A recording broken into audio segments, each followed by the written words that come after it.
ለቶሎ መጨረስና ብልት ማሳደጊያ ላርጎ መጠቀም ጀመራችሁ አሉ። እንደዚህ አይነት ላርጎ የሚመጣ ነገር ቶሎ መጨረስ የብልት አለመቆም ችግር ለማስተካከል እና ብልት ውፍረትና ቁመትን ለማስተካከል እኔ ከየት እንደመጣ ራሱ አላውቅም። ይሄንን ቪዲዮ መስራት አለብኝ ብዬ አላሰብኩም ቢካዝ ብዙ ሰው የሚጠቀመው አልመሰለኝም። ግን በዚህ ወር በጣም ብዙ ያገኘሁት ላርጎ የሚባለውን ፈሳሽ እየቀባው አንደኛ ብልቴ ላይ ሽፋሽፍት ወጣ የሚለኝ ሰው አለ። ከምንም ነገር በላይ ደግሞ አንድም ሰው ይሄንን መድኃኒት ይሄንን የሚቀባ ነገር ተጠቅሞ ጭራሽ ለውጥ አመጣው ያለኝ አንድም ሰው የለም። ስለዚህ ለውጥ አመጣን ብላችሁ የምትሉ ከሆነ ኮሜንት ላይ ጻፉልኝ። ብልትን ደግሞ አሳድጋለሁ፣ አወፍራለሁ፣ ቁመት ጨምራለሁ ብላችሁ ከሆነ ይሄንን ነገር የምትቀቡት ቢቀርባችሁ ይሻላችኋል። ብልት ማሳደጊያም ማወፈሪያም ምንም አይነት በሳይንስ የተረጋገጠ ነገር የለም። ቶሎ መጨረስ ባይ ዘ ወይ ማለት ነው ቆዳ ላይ በሚቀባ ነገር የሚስተካከል ነገር አይደለም። ዲሌይ ስፕሬዎችና ሊዶኬን ጄሎች ሊጠቀሙ ይችላሉ። እሱም ግንኙነት ከማድረጋችሁ በፊት 30 ደቂቃ በፊት። እሱም ደግሞ ለቶሎ መጨረስ መድኃኒት መውሰድ የማይችሉ ሰዎች ከሆኑ ነው እንጂ ለቶሎ መጨረስ ለነርቭም ለሆነ ለሆርሞን ችግሮች መድኃኒት አለ። ቶሎ መጨረሳችሁን በትክክል ማሳከም ከፈለጋችሁ ባዮ ላይ ባስቀመጥኩት ስልክ ቁጥር ከጧት 3 ሰዓት እስከ 12 ሰዓት ድረስ ብቻ በመደወል በአካል ለመምጣት ቀጠሮ ማስያዝ ትችላላችሁ። በሬ ሁሉ ጊዜ ክፍት ነው። በጣም ብዙ ሚስቶች ባሎች ለምንድን ነው ቺት የሚያደርጉት ብለው ይጠይቁኛል። የዚህ መልስ ይዤ መጥቻለሁ። መጀመሪያ ግን ፎሎ ካላደረጋችሁ ፎሎ አድርጉ። የመጀመሪያው ስሜታዊ ፍላጎቶቻቸው ሳይሟሉ ሲቀሩ፣ ለምሳሌ ከሚስቱ የሚፈልገውን ፍቅር፣ ክብር፣ ቦታ፣ አድናቆት ሲያጣ ይህ የስሜት መራራቅን ስለሚፈጥር በመሃል ክፍተት ይፈጥራል። ያ ደግሞ ቺት እንዲያደርጉ ምክንያት ሊሆን ይችላል። ሁለተኛው ኮንፊደንስ ማጣት፣ አሁንም ተወዳጅ እንደሆነ አሁንም ተፈላጊ እንደሆነ ማራኪ እንደሆነ ማወቅና ማረጋገጥ ይፈልጋል።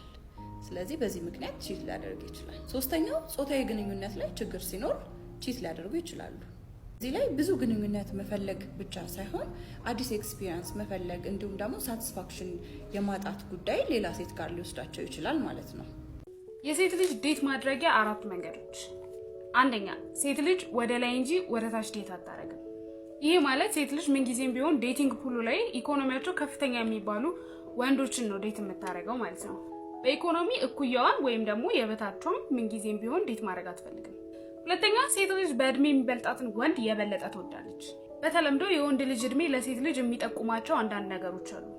አስተማማኝነትን፣ ልምድን፣ መሰረት ያለውን ነገር፣ የተሻለን ነገርን ለሴቶቹ የመጠቆም ነገር አለው። ሲጀመር ሴት ልጅ በእድሜ የሚበልጣትን ወንድ ትወዳለች።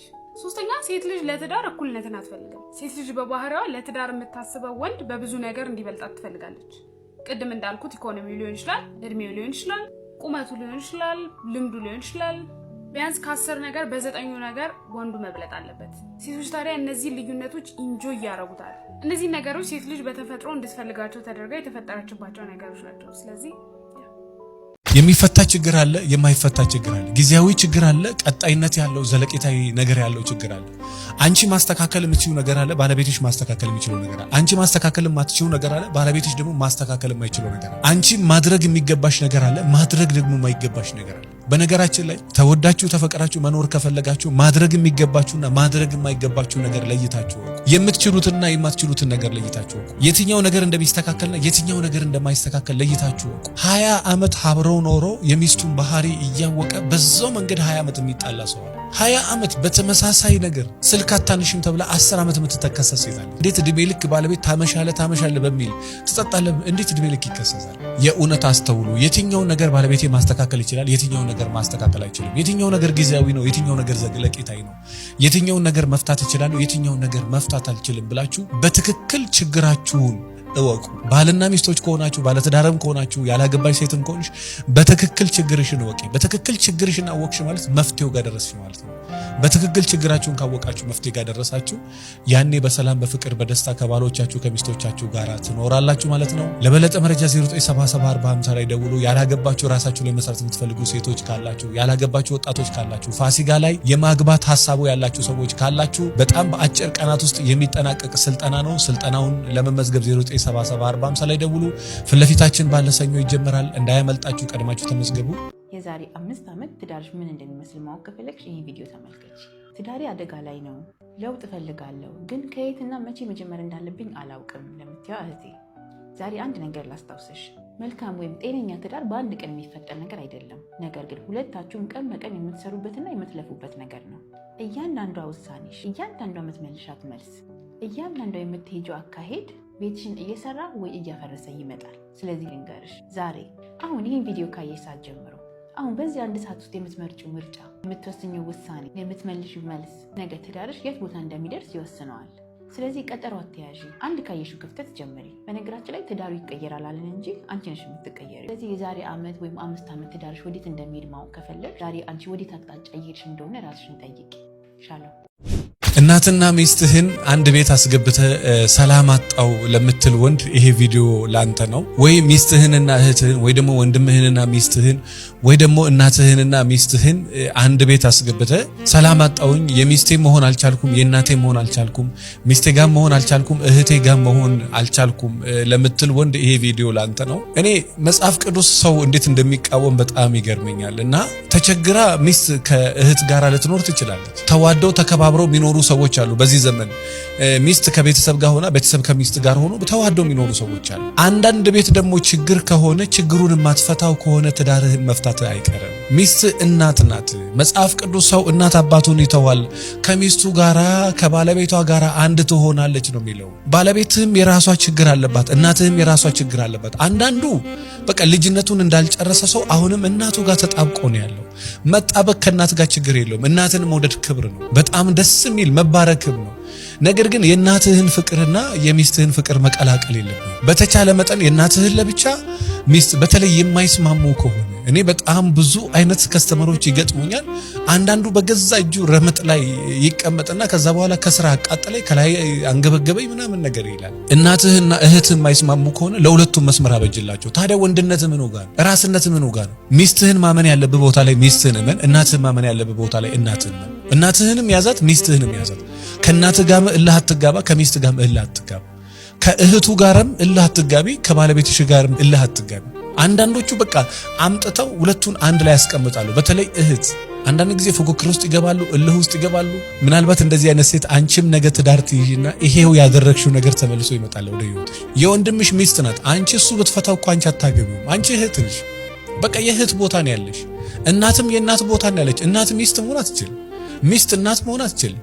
እንደ እናት መሆን ትችላለች እንጂ ሚስት በታሪክ የእናትን ቦታ አትይዝም። እንደዚህ አይነት ወንዶች ካላችሁ በገዛ እጃችሁ ቤታችሁን ታደፈርሱ ትበጠብጡና ቤታችሁን ሰላም ታሳጡትና ሰላም አጣው ትላላችሁ። በቃ የማይግባቡ መስሎ ከታየክ ለየብቻው ሚስትህንም ለብቻ ያዛት፣ እህትህንም ለብቻ ያዛት። እመነኝ ያን ጊዜ ለውጡን ታየዋለህ። ምናልባት ኦቨር ገንዘብ ልታወጣ ትችላለህ፣ ወይ ነገር ልታወጣ ትችላለህ፣ ግን ሰላምህን ታገኛለህና በዛው መጠን ደግሞ ተዋዳችሁ የምትኖሩ ሰዎች እግዚአብሔር ከዚህ በላይ ፍቅሩን ያብዛላችሁ ለማለት ወዳለው። ቅድመ ጋብቻ ስልጠናችን ፊት ለፊታችን ባለ ሰኞ ይጀምራል። ያልተመዘገባችሁ ያልደወላችሁ ሰዎች ካላችሁ ፋሲካ ላይ በተለይ መጋባት ያሰባችሁ ሰዎች መሰረታዊ ነገር የምታገኙበት ነው። ሙስሊሙም ክርስቲያኑም በርቀትም በቅርበትም ያለ ሰው ስልጠናው በኦንላይን ነው። ባላችሁበት ቦታ ሆናችሁ መከታተል ትችላላችሁ። በጣም ብዙ ነገር ትጨብጡበታላችሁ። ቅድመ ጋብቻ ስልጠና ነው። ያላገባችሁ ሴቶችም ወንዶችም ይህ ስልጠና እንዳያመልጣችሁ። ለበለጠ መረጃ 09774050 ላይ ደውሉ። ሪሌሽንሺፓችንን በጣም የሚጎዳና አልፎም ደግሞ ሊያፈርስ የሚችል ዋነኛ ነገር አንዱ የራስ ሪሌሽንሺፕ ከሌሎች ሰዎች ጋር ማወዳደር ነው። እነዚህ ነገሮች በሀብት ሊሆን ይችላል፣ በዝና ሊሆን ይችላል፣ ሶሻል ሚዲያ ላይ ከምናያቸው ሰዎች ተነስተን ሊሆን ይችላል፣ አጠገባችን ከምናየው ሪሌሽንሺፕ ሊሆን ይችላል። እነዛን ነገሮች ወይ አውቀን ኮንሺየስሊ ወይ ደግሞ ሳናውቀው አንኮንሺየስሊ ልንወዳደር ልንፎካከር እንችላለን። እነዚህ ነገሮች በጣም ነው ሪሌሽንሺፑን የሚጎዱት። ለምሳሌ አለመብቃት ስሜት ዲቨሎፕ ሊያደርግ ይችላል። እነዚያን ሰዎች መጥላት ዲቨሎፕ ሊያደርግ ይችላል። በዚህኛው ሪሌሽንሺፕ ደስተኛ አለመሆን ሊያመጣ ይችላል። በጣም ጉዳቶቹ በጣም ሰፊ ናቸው። ስለዚህ ሪሌሽንሺፕ ላይ ይሄ ኮምፔሪንግ የሚባለው ነገር በጣም አደገኛ ነገር ነው። ያ መጀመሪያ ግን ሰዎች ለምንድን ነው እንደዚህ አይነት ፉክክር ውስጥ ወይም ደግሞ እንደዚህ አይነት ራሳቸውን ኮምፔር ወደ ማድረግ ውስጥ የሚገቡት ብለን ስናይ የመጀመሪያው የምናነሳው ነገር አስተዳደጋቸው ነው።